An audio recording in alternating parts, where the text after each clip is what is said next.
Election day is finally here, and the race for the White House all comes down to this. Millions of Americans heading to the polls right now to make their choice for president. The race is neck and neck between Vice President Kamala Harris and former President Donald Trump. All polls indicate this is one of the closest presidential contests in modern history. Many experts also caution that polls can be very wrong. Control of the House and Senate also are on the line. Polls indicate Republicans could win a majority in the Senate. As for the House, it could be days, even weeks, before Americans know who will control the House of Representatives, setting up what could be a long and anxious window of uncertainties surrounding the balance of power on Capitol Hill next year. Kamala Harris went all in on Pennsylvania in her final push for votes. The vice president closed out a multi-stop tour of the state with a star-studded concert in Pittsburgh, and then she went to the Philadelphia Art Museum. In Grand Rapids, Michigan, former President Donald Trump revisited his final campaign stops from 2016 and 2020 after he stumped through North Carolina and Pennsylvania.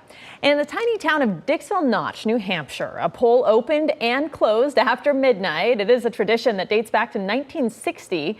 6 votes were counted in the final results of the 2024 race. The 6 voters split between Donald Trump and Kamala Harris in what's proving to be a razor-thin election.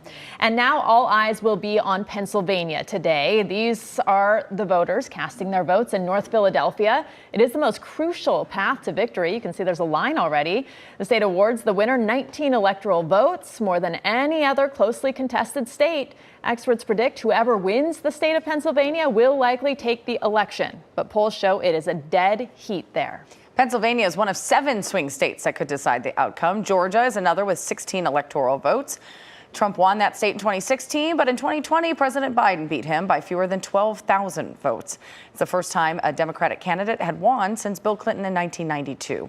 Will voters make Kamala Harris the first woman to lead the country or send Donald Trump back to the White House? Let's go live to Christian Benavides. He's in Georgia, where Trump is up in some polls, but just barely. Christian, good morning.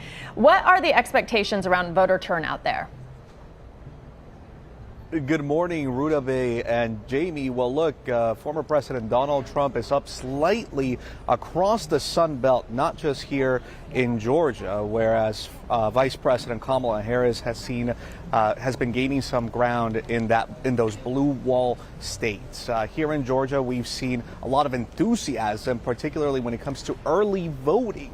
Those early voters here breaking records. Already 4 million people here have cast a ballot, and officials believe about 1 million more will head to the polls today. We're in Buckhead, which is part of the city of Atlanta, about 20 to 25 minutes north of downtown. We've seen a steady stream of folks who have been going in, going out.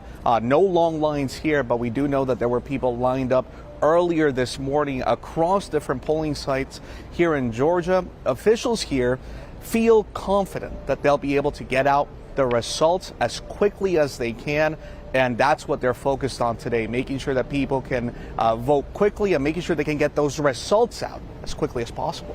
Yeah, Christian, I'm wondering, though, you're talking to voters, I'm sure, as they're coming into the polls. Are there key issues driving them to make decisions in Georgia?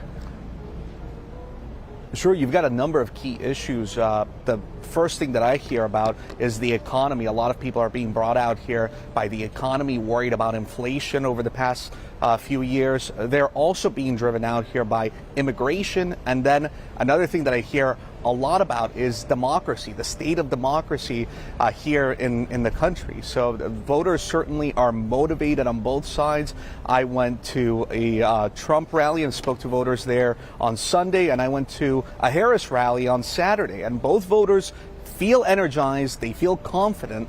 But at the same time, you look at those polls, and despite former President Donald Trump being up just slightly, all of it is within the margin of error, not just here in the Sun Belt states, but also up in the blue wall states. So it's really going to be a nail biter if those polls are accurate. We'll have to wait and see what happens.